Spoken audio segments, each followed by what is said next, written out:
So good morning. Here we are again in the office of Tadok University Press, where work is going on the famine tales of India and Britain comic book, and these are strange times that we are in. Today we are going to talk about one of the stories, which is set in Gujarat, and we have here my very old friend Shekhar Mukherjee, who is director of National Institute of Design, Andhra Pradesh. But in his previous avatar, he was part of the faculty of the National Institute of Design in Ahmedabad, which is also in Gujarat. And therefore, when we encountered the story of Peter Mundy in Peter Mundy's accounts of the famine in Gujarat, Shekhar was a natural choice. We turned to him and asked him to interpret the extensive diaries and accounts left by Peter Mundy about the Gujarat famine, which time was this? 1630, so about nearly 400 years from now. And of course, over the last 1 year, as we have worked on this project with the pandemic all around us, we have constantly, the situation in the world and in India has resonated with, I would think the way in which the artists have been approaching the material. So I would first like to ask Shekhar, generally how difficult or easy was it to adapt Mundy's work to the story that you have drawn? Okay. First of all, thank you for considering me as one of the graphic storyteller for this project. I think it kept, like many others, I believe, at least busy, to beat this troubling time, which everybody is being part of. And to be honest, my fascination with graphic narrative is like, because I had difficulties always to read text-heavy content, so picture become naturally like one of the most fascinating part for many and for me also. But in school days also I felt that history, geography, mathematics, all these things, if it comes as a graphic narrative, as a comic book, as a picture book, would have been much more better for me to perform in my school days. So this is now becoming, everybody's talking about comic book or graphic narrative or sequential art or whatever. So this project came, with a lot more euphoria we all made and all, and we're all planning to, celebrate it during the physical exhibition. But anyway, that besides the point. Coming down to question what you asked me, it was definitely an exciting thing because being in Gujarat for 18 years plus 4 years as a student in National Institute of Design, so 22 years being into that region, I feel that it is perhaps the right choice which I got because of the familiarity of the plane, and Gujarat is another state where I see that so many times kind of wrapped together, and so that is what I thought that okay, I'll be kind of very happy to explore it and see that how I can come up with. Even the main constraint was the page. Mm-hmm. That how many pages it would be like. You can tell it in 1 page, you can tell it in 100 pages, but gladly, because there is a constraint of to keep within 20 odd or 22 odd pages. So that boundary is set in. But before that, I think what I realized looking back, the first challenge was I took almost, I think 6 months to go through the diary, the entire diary, try to read with that language, which is not colloquial present language what we are familiar with.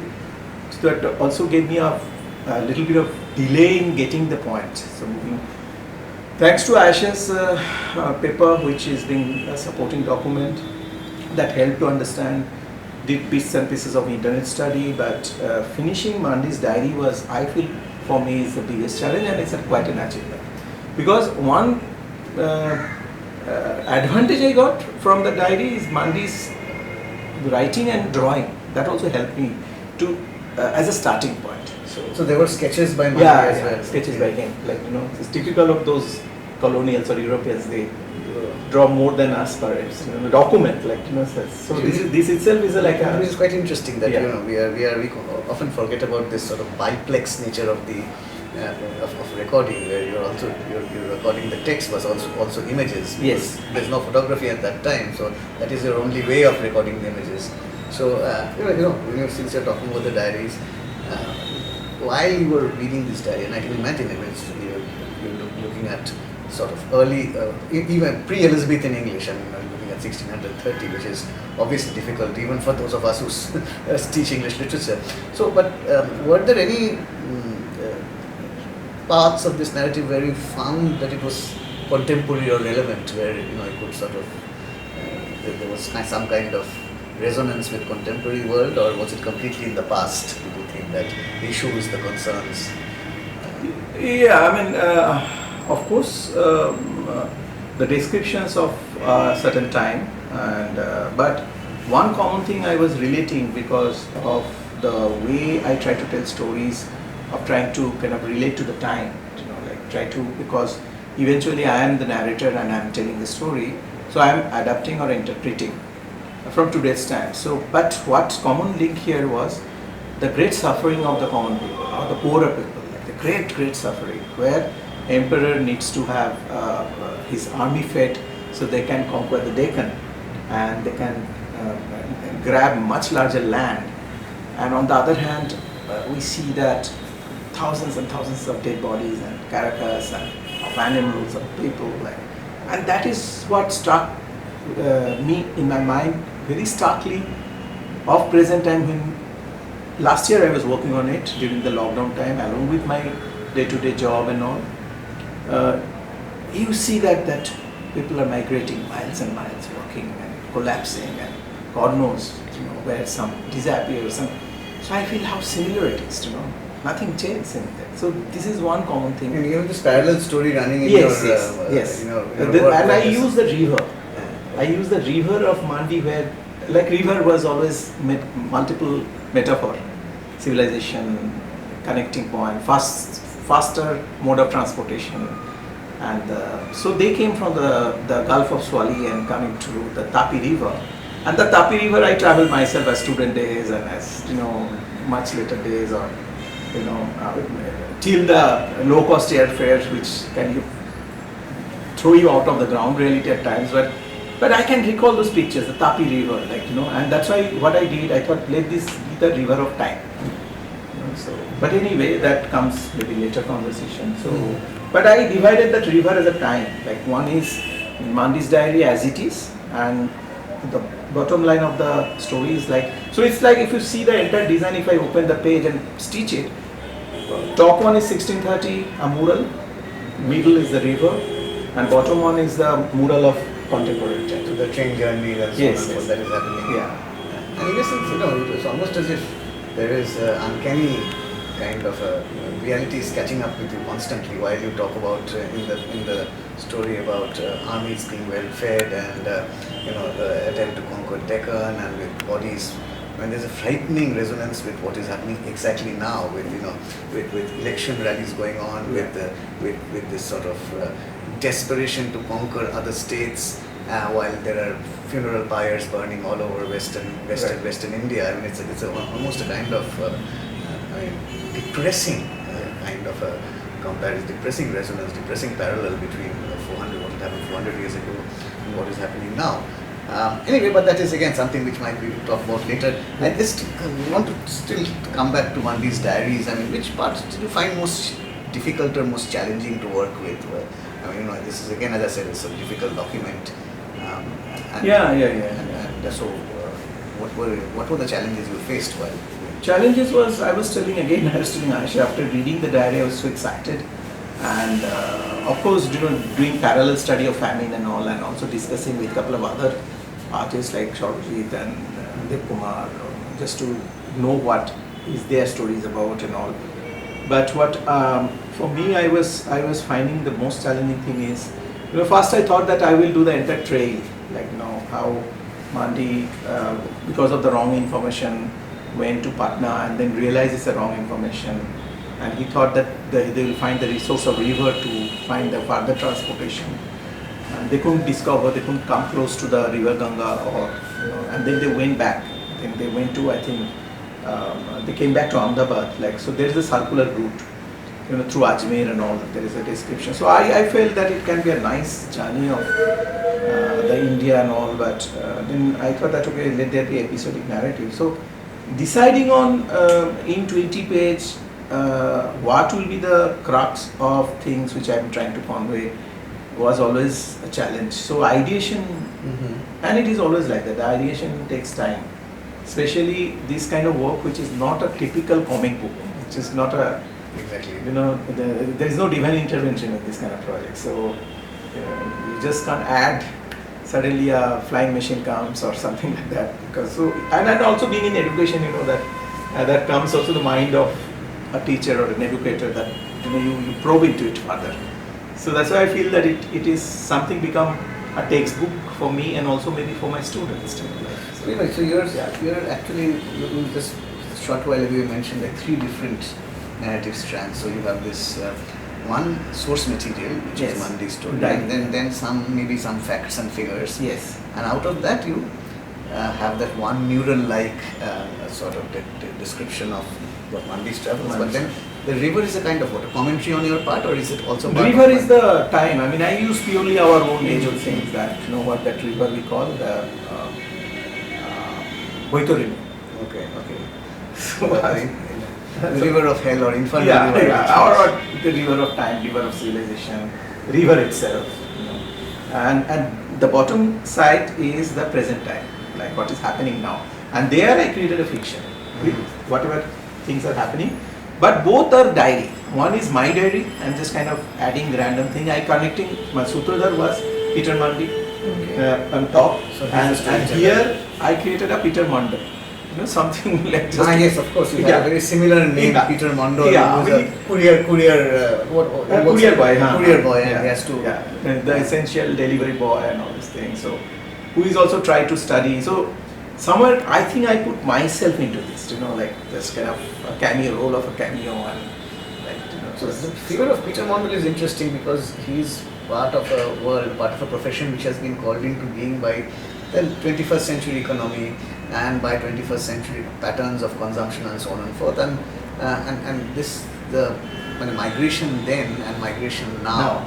I mean, I think this is very fascinating the way you can try to connect these two, and that the story of Mandi is not a historical account, but it is driven by a kind of, well, of course, Mandi is coming as he was part of the East India Company, right? Yeah. And see, Mandi, I'm sorry to interrupt you. Mandi's background also, perhaps he has more empathy because Mandi belonged to the fisherman community of Cornwall. I see. And then they were kind of, at the age of 14, I think they faced that hardship when the business gone down bad and all this things. And then he had to look for a job. And then he got the job in East India Company. And his first recruitment happened in Surat. Which was one of the first factories where the East India Company was allowed to set up by the Mughal emperor. Yes. So this is also interesting because the kind of physical distance traveled by somebody like Mandi, and perhaps the compulsions that also drive somebody like Mandi to come and seek for work in such a difficult terrain. Again, Peter Mondal also doing the similar kind of on a different scale, different transportation system, trains as opposed to waterways. But nonetheless, I find that very, very resonant and very interesting in the way in which these two stories run together. Now, some technical details perhaps which, so you use an interesting color palette because... I always try to do, tell me a bit. Because you're sort of using black and white, certain splashes of color, a little bit of red on one page and nothing else, and then one spread full of color. Why would you do that? I'll tell you one silly secret about it. For quite some time, I was given an impression that I'm colorblind, and it developed a fear for color, dealing with color, and today looking back into the study of design and art and creativity and all, and meeting with different people, and of course it expand your the perspective and enrich yourself, and that today what I realized that there is nothing called the extreme right or wrong, and So those was the result when in a formative years your drawing is not right, your proportion is not right, your portrait is, it doesn't look like someone you're drawing, which become distorted. Similarly, the color, I have certain physical perception, and of course everybody has a different perception of color because of the way the entire lens and retina or whatever is phenomenon, then it interprets. So I don't think everybody sees the same yellow. So today this is what with another project which I started working on after I gone through one color psychology text. In NIT Ahmedabad there is a color researcher. She was doing a Asian Paints, some color research lab was set up. She was doing this therapy for everyone. It's called a Ishihara treatment. Some Ishihara or something, some Japanese color psychologist. So, and that day she empowered me. She told me that come out of this fear and use the color the way you want to use.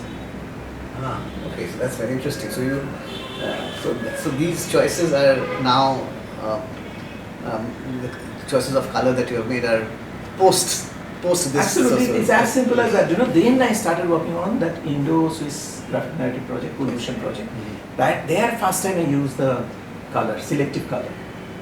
And I use the selective color, it's simple as that. Like the sky is not blue, but we see blue because of certain phenomena and all these things. So on that line, I started highlighting the color, which is, I feel that it is kind of important for me. Because in graphic narratives, I think I first came across this in the Sin City drawings, where Sin City had just like one a minimalistic use of color, one glow of a cigarette or one tinted lips or so on and forth. So I found it very interesting in how that you were using a little bits of color for certain people, but for certain other pictures you used full color as well. So I used one Mughal miniature I gave up that I used from Shah Jahan's Hunting of Lions. I see. So that painting I took reference from internet, from I think it is in Delhi Art Gallery somewhere. I just took the reference and I used Mandi's description of. So I used the Mughal miniature palette. So did Mandi go to the court of the Mughal? Mandi witnessed with Burhanpur, which is actually I believe the name has changed.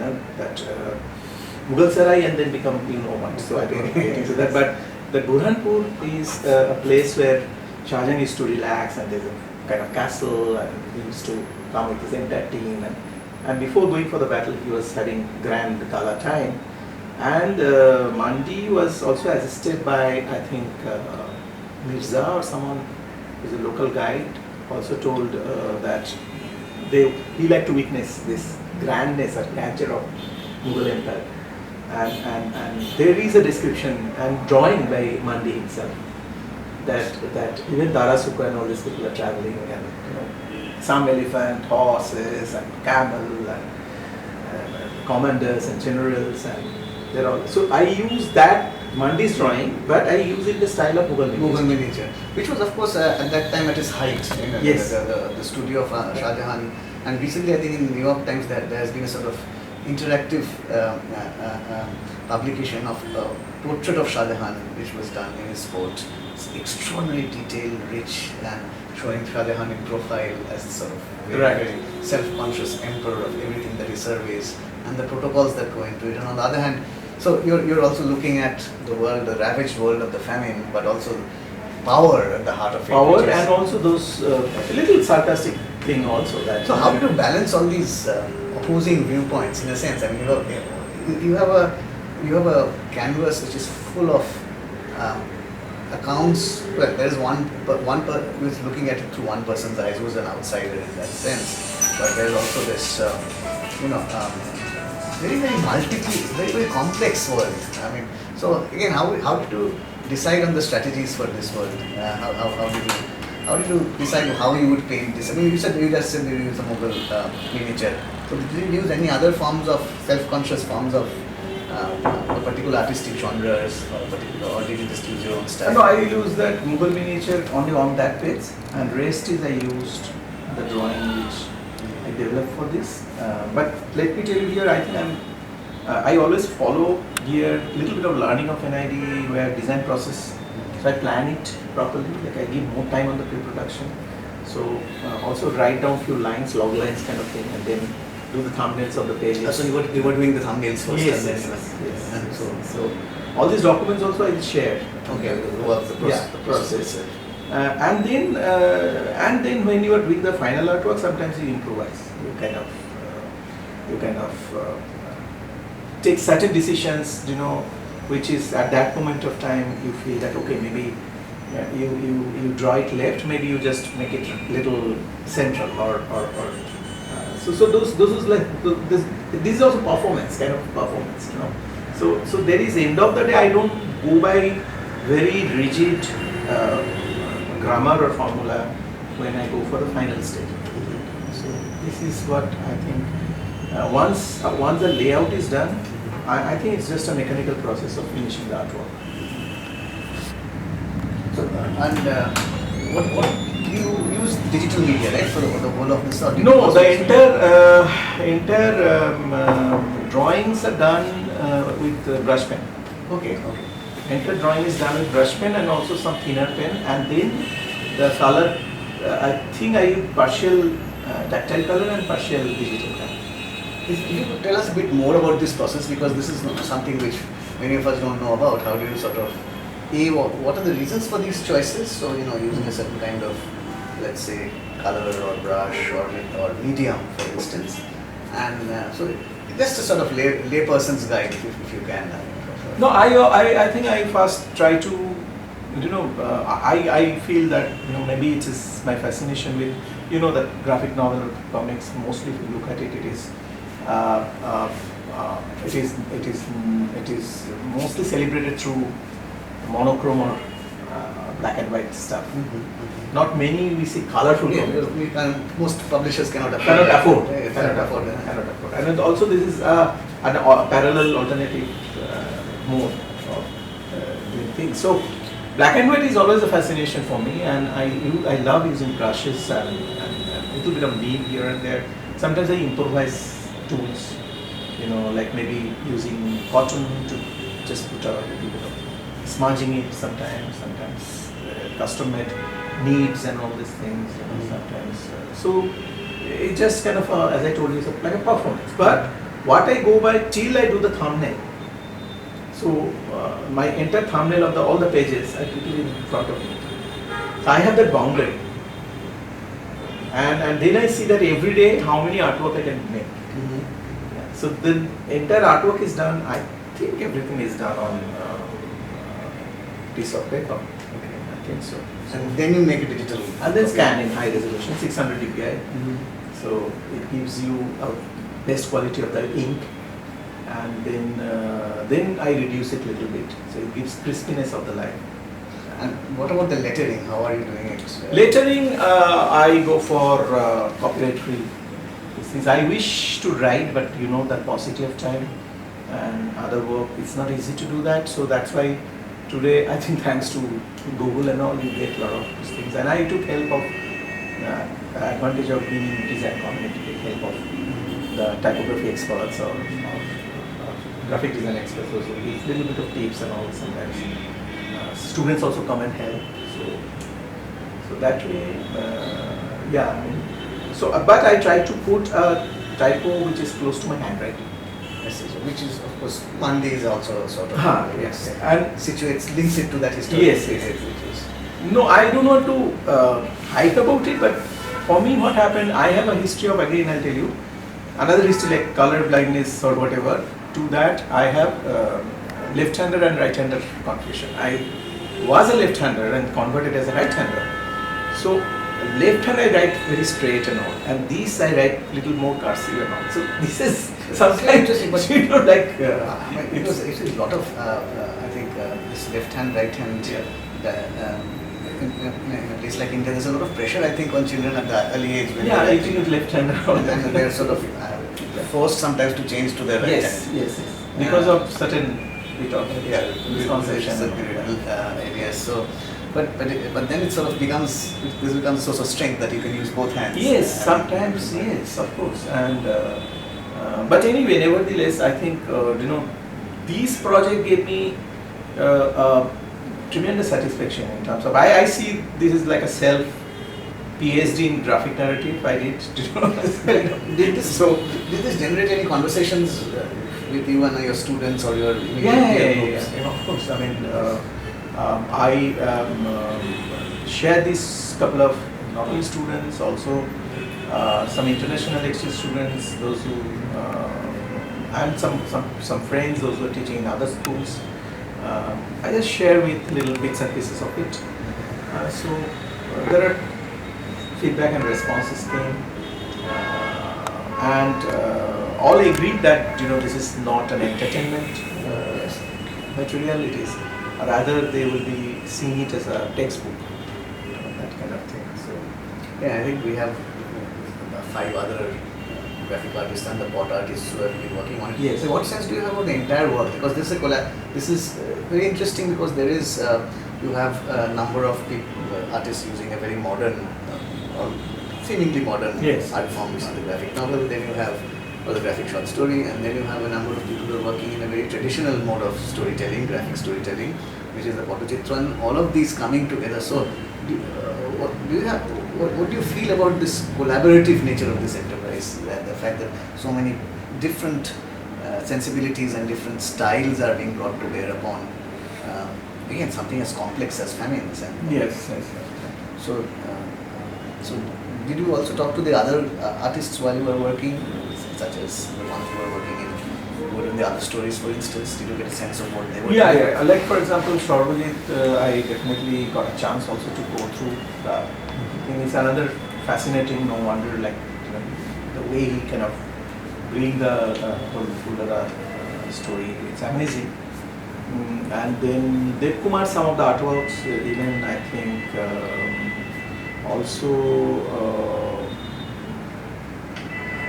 bits and pieces. I saw it on Twitter and all these things, which was present. And sometimes I just peep into the common folder, the Google Drive and all.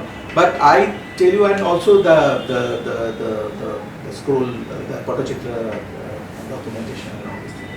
So I see it's a kind of a fantastic collective, and I am telling you that this is going to be, and I'll be happy to see that how we can use it as a.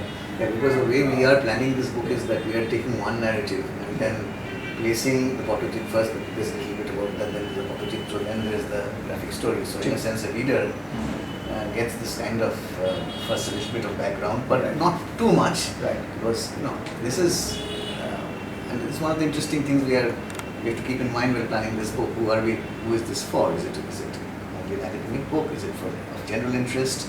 How do readers approach this material? Because it's also the reader has to do some work. So the reader has to, in a sense, read at several levels. So reading a comic story is different from reading a Patachitra. Yeah. That is a very different kind of, even the geometry of the eyes. Yes, because sequential grammar, like Yes. definitely, it's quite a challenge. When you're talking of sequence, I was wondering, because again, you're using 3 storylines, which again is a different kind of sequentiality. It does not necessarily follow the left to right sequence of the page, but you're looking at the double spread sometimes as a frame. So, did you use the conventional panels, or did you just sort of do a bleed? Did you make any choices about that, or was the mixture of panels and gutters? So you had a mixture of gutter spaces and panels, but also full page spreads. Yeah, spreads and all these things. I think I used towards the end. One is that Burhanpur, that thing of lion hunting, and then another one I use it as the entire mother earth is like emaciated.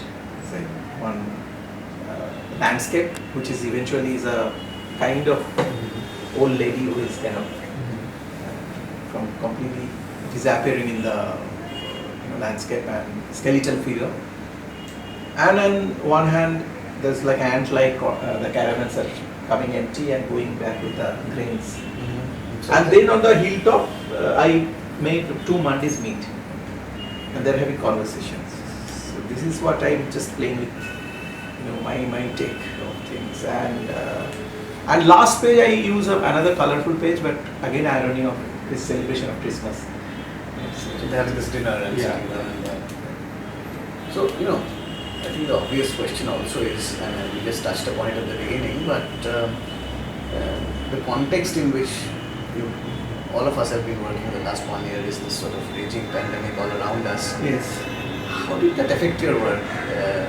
Of course, everything around us affects our work, but is there any specific way that you think that the pandemic affected your work or influenced your choices or even your narrative strategy? I think it is affected in the sense it is kind of rather as I told you, it become a stress buster. I released my the helplessness through it helped me to kind of bring out a lot of element which kind of at least kept me busy so I didn't go insane. In fact, one of the other artists was trapped for 3 months in Vijayawada, right? Yes, When they could not go back home because that also during that time also it helped. We conversed a lot about this. So we were actually wondering when you would be able to come back, and so it's a very testing time in which such a work could Absolutely. shape, which is No, I feel somewhere, I don't know whether it sounds too romantic, but definitely the story I was reading and all the stories for everyone and the backdrop, it's somewhere then other definitely influenced all the storytellers in this project. I'm sure about it. And that's why this project itself, this publication and exhibition, everything will be a testimony of one time and then recent time and then for the future. And if I look at they're talking about new academic, this national education policy, and they're talking about bringing more and more innovative way of. so you think that this may be a part Yes, of that maybe. conversation, Yes, maybe. and also dealing with something. Yes. It's very, very interesting actually. The other, and this finally there's you also worked on a little song, the Kanaler Gan, which Yes. Kobir Stoha.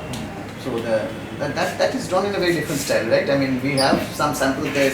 Maybe we can, after this, the camera could go there and used a much more flamboyant style. Or This one, I thought that, because a couple of communication initially, I think maybe even Sutra Kriti also sent a mail about size and specification, and then, so initially I thought I will make a small business. Then I realized, after this project it is done, I was much more relieved, and so I thought that I will kind of let loose. It's like, so first I took a bigger imperial paper, I tried to do the rough artwork. Then I realized no, it's not happening. Then I had one more. Then I made it a little bigger. So no, I need one more space. So that's how it became, and then it's kind of fresco for me, because like I use it. It's really fun. Like after many years, it gave me another excitement, and I thought I will break away. And if you see, it's full celebration of color. And it's Complete actually, as a something to see in front of your eyes is fantastic. Of course, wearing the publisher's hat, it creates more headaches for me to print that. I'm sorry for this. Whether it be the fold out or so on and forth. That's it's a happy challenge to sort of work with. And I also use that Pakostoli just in this time. yes. That as a writing the story of poverty, like it's all about food, and then the devotee is saying, how can I pray if I am hungry? So that itself is a stark line. So I thought that will be the texts can place there. There's two different kinds. This is song, which of course of lends itself to a much more, you can be more experimental. Yes, absolutely. So I think thank you for Shekhar No, very thank much, you. and Thank you. this was it's great to catch up with you, and to actually be meeting in person, which is rare nowadays. Yes, We and are merciful for these small opportunities where we can actually see each other. Absolutely, and I'm sure that we'll soon come back to normal. I hope so. And Let's keep our finger crossed. Absolutely, and thank you. Thank you very much.